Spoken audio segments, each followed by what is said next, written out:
Kainuun liikunta on koko Kainuun alueella toimiva liikunnan aluejärjestö. Eli meidän tehtävänä on liikunnan ja urheilun elinvoimaisuuden varmistaminen ja vahvistaminen tässä Kainuun alueella. Liikutetaan tosiaan kainuulaisia niin sanotusti vauvasta vaariin. Eli toimitaan paljon urheiluseurojen kanssa.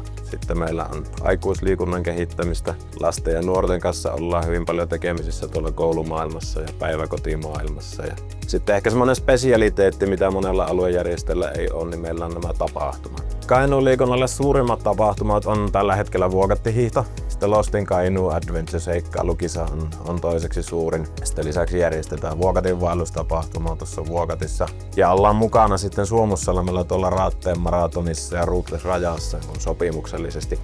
Tapahtumien lisäksi Kainuun liikuntahan toimii tässä Kajaanissa. Esimerkiksi me koordinoidaan tätä Vuokatti-Rukan urheiluakatemian Kajaanin urheilukampuksen toimintaa. Ja sen lisäksi esimerkiksi työpaikkojen, työyhteisöjen kanssa tehdään paljon työhyvinvointiin liittyvää toimintaa. On erilaisia tyhypäiviä ja kuntotestauksia ja sen tyyppisiä palveluita, mitä sitten yritykset voi meiltä hankkia.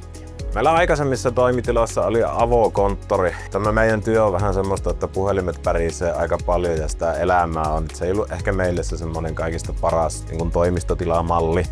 Ja sitten kun ruvettiin siinä uusia toimitiloja katsomaan, niin samaan aikaan tämä postitaloprojekti oli tässä jo käynnistynyt aika hyvin. Ja täältä löytyi sitten meille sopivan kokoiset tilat, mihin saatiin sitten työhuoneet ihmisille. Ja modernit remontoidut tilat, niin se oli aika helppo ratkaisu sitten loppujen lopuksi siirtyä tänne. Eli satuttiin Oikarisen Oskarin kanssa samaan pöytään tuolla yhdessä tilaisuudessa ja tuli puhetta näistä toimitiloista ja tästä heidän projektista. Ja siitä se sitten luontevasti ja aika nopeasti loppujen lopuksi käynnistyi se keskustelu. Oskari oli tosi aktiivinen kuuntelemaan meidän toiveita ja niin kuin suunnitteli kyllä ihan todella hyvin niiden meidän tarpeiden pohjalta tämän pohjaratkaisun tähän. Täällähän jouduttiin seiniä kaatamaan jonkun verran ja rakentaa uusia, mutta se oli tosi niin kuin meille kivuton ja helppo prosessi. Me saatiin kyllä sen näköiset tilat niin kuin me tarvitaan.